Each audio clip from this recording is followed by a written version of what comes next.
Бюджеттен урдалган каражаттарды казынага кайтаруу уланууда. Жарым жыл ичинде эле УКМК кымырылган 70 миллиард сомду аныктап, анын 50 миллиардын өлкө капчыгына төктүргөн. Бул тууралуу атайын кызматтын төрагасы Камчыбек Ташиевдин катышуусунда өткөн коллегияда айтылган. Бул жерде бюджетке төгүлгөн накталай акча тууралуу кеп жүрүп жатат. Кыймылсыз мүлк, мал жана башкаларды эске алганда кайтарылган каражаттын суммасы 100 миллиарддан ашып кетет. Мунун баарын бир учутта басып жатса, эми элдин байлыгы эл үчүн пайдаланыла баштады. Коррупцияга каршы күрөштөн түшкөн акча жана ийгиликтүү ишке ашып жаткан долбоорлордун аркасы менен өлкөдө социалдык, инфраструктуралык көйгөйлөр чечилүүдө. Бир эле мисал, Кыргызстан бюджетинин эсебинен 80 миллион доллардан ашык каражатка Кытайдан 1000 автобус сатып алып, Борбор каладагы транспорт тартыштыгы жөнгө салынып жатат. Коомдук унаа демекчи, жакында Бишкекке 120 электробус алынганы турат. Муну менен кала бийлиги каттамдан троллейбустун баарын чыгарып, аймактарга таратууга белсенүүдө. Бирок мэрдин бул демилгеси кызуу талкууга жем таштады. Айрымдары буга каршы кол чогултууну дагы баштады. Ушул жана башка маселелерге байланыштуу шаар башчысы Айбек Жунушалиев үйүнө жөө бараткандан пайдаланып, аны менен ат жалында маек курганга жетиштик. Биринчи сабал так ушул чуу жаратып жаткан троллейбустарга байланыштуу болуп, ага мэр мындай деп жүйө келтирди. Момундай линиялар кантип жакшы көрүнсүн.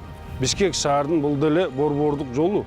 Канчаден киши бияктан өтөт, эми бунун баарын биз дагы тазалап, зымдарын жерге түшүрүп, анан кийин буларды троллейбусны жана линияларды алсак, мен дагы айтайын, тазалап көрүнөт. Бирок ошого карабастан мына коомчулукта көптөгөн сын пикирлер айтылды. Эми сын пикир көп дейин десең, мага түшүнүксүз болуп атат бир эле маселе. 23-жылда алган болсок, ушул 5 айда биздин шаардын тургундары троллейбус менен жүргөнү 11 миллион 700 миңден ашык болгон болсо, мынакей бул жылы 24-жылы ошол 5 айда ала турган болсок, бизде болгону 8 миллион болуп атат да. Анан кийин адамдардын саны азайып атат. Адамдар саны азайып атат да. Эмне себептен элдер анчалык ушуга күйүп бушуп аткан мага түшүнүксүз да. Жол тыгын болгондо биз аргасынан көптөгөн маршруттарды өзгөрткөнгө туура келет. Ошондо маршруттарды өзгөрткөндө троллейбус ыңгайсыз болуп калып атат да. Аны маршрутун өзгөртө албайбыз. Ал бир эле маршрут менен жүргөн болот.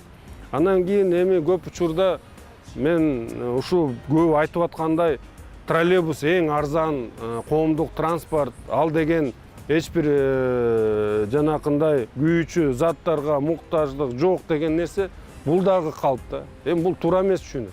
Бизде мисал айтып кетейин.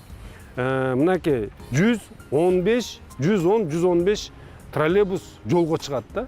Мына күнүнө жолго чыгат.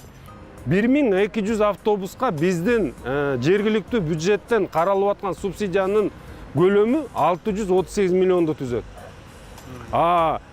Ошол эле 115 троллейбуска биз карап аткан, жүрүп аткан троллейбуска карап аткан 24-жылга каралган акча каражаттын көлөмү мынакей 205 миллионду түзөт да. 40 миллионго бизден жылдан жылга өзөт да. Сиз ошо троллейбустар линиядан алгандан кийин алардын ордун автобустар басыш керек да.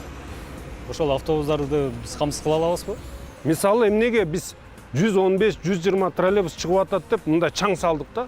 Бирок ошол эле учурда республикалык бюджеттен президентибиздин урматтуу Садыр Нуркожоевичтин чечими менен бизге 1000 автобус алып келген эч ким айтпай атат.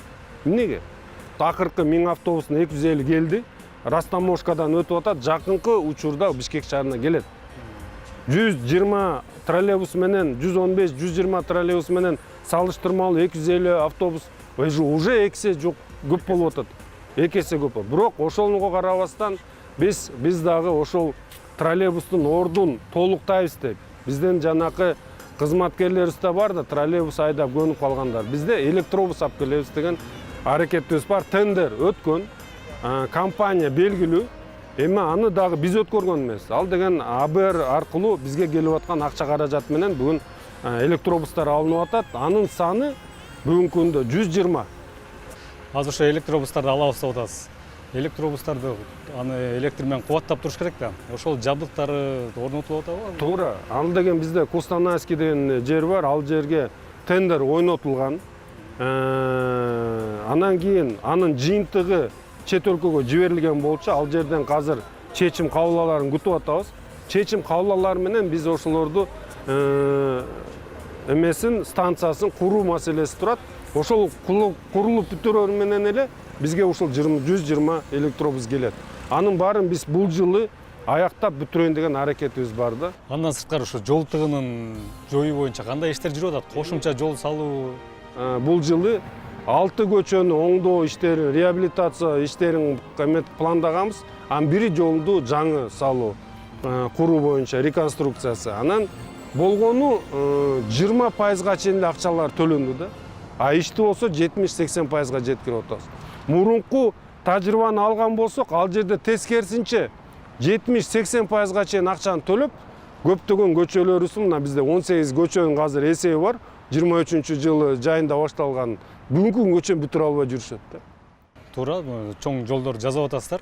А бирок ошо тыгынды жоюу үчүн майда кошумча майда көчөлөрдө жасаган учурлар барбы азыр? Себеби мен шаардын тургуну катары айтайын. Мен ушу чоң көчөдөн тыгындан качып, майда көчөлөр менен жүрөм. Бирок ал жакта жолдун сапаты өтө начар. Бул планда болуп келгенде ар бир райондо дагы бизде пландарыбыз бар. Ошо кичине көчөлөрдү дагы жасаганга себептегенде биздин негизги Бишкек асфальт сервис деген муниципалдык ишкана ошол көчөлөргө салынып жасай турган ишканада. Бирок акыркы учурда же техника салынбаса, же мындай бир кандай бир шарттар түзүлбөсө кантип алар курат. Ошондуктан бул жылы биз биринчи жолу өзүбүздүн жергиликтүү бюджеттен мына миллиард сом чыгардык.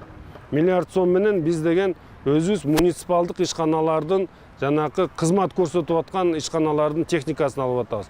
Анан республикадан дагы миллиард кошулуп атат. Ал миллиард менен биз ушул Бишкек асфальт сервиске толук кандуу ушул техниканы алып, ошолундагы шарттарын түзөйүн деген аракетибиз бар да. Качан шарты түзүлгөн болсо биз деген көп иштерди алдыга жылдырып кетебиз деген оюбуз бар. Айбек мырза, азыр көп парктар оңдолууда. Дагы жаңы эс алуу бактар ачылабы? Эми бизде бүгүнкү күндө планыбыз боюнча ар бир райондо 3 скверден ачыла турган мындай пландарыбыз, анан иш аракеттерибиз бар бүгүнкү күндө. Ошо менен кошо, эгер 3-төн 12 болгондо бизде да УКС тараптан бир сквер ачылат, ошондо жалпылаганда бир 13 скверди. Анан баарыңарга белгилүү болгондой Батууми жана башка болгон ушундай көрүнүштөрдүн баарын биз ушул жашыл зоналарды көбөйтүү максатында аларды да скверге өткөрүп атабыз да. Мына баарыңар көрүп аткандай бул Жижинка бульвары, буну да биз жаңылатып, анан жаңы ыкмаларды көптөгөн ушул жерден колдонуп кетип атабыз да. Бул деген автоматташтырылган сугаруу системасы. Ошо менен кошо мына баарыңар көрүп аткан болуш керек, мындай арыктарды да калтырып кетип атабыз да. Бул деген мындай ачык суу акканда бул дагы мындай абаны дагы мындай увлажнение кылып, кичине мындай эмесин таасирин берет. Коомчулукта дагы ар кандай сөз болуп, Асанбай паркты атайын алып, мэр ошону сатып, тиги бир үй салган атпыр. Жок, Асанбай паркты бойдон калат. Ал жерде болгону жанакы жаңы ушу биздин Бишкек шаарынын эс ала турган мындай технологиялар колдонуп туруп, анан ошо менен курулат да ал дагы. Ошондуктан бизде бүгүнкү күндө жашыл зоналар түзүү боюнча көптөгөн иштер жүрүп атат. Жакшы. Эми сизге берчү суроолор абдан көп. Бирок убакыттын тардыгына байланыштуу кийинкиге калтыралам. Рахмат. Рахмат сизге.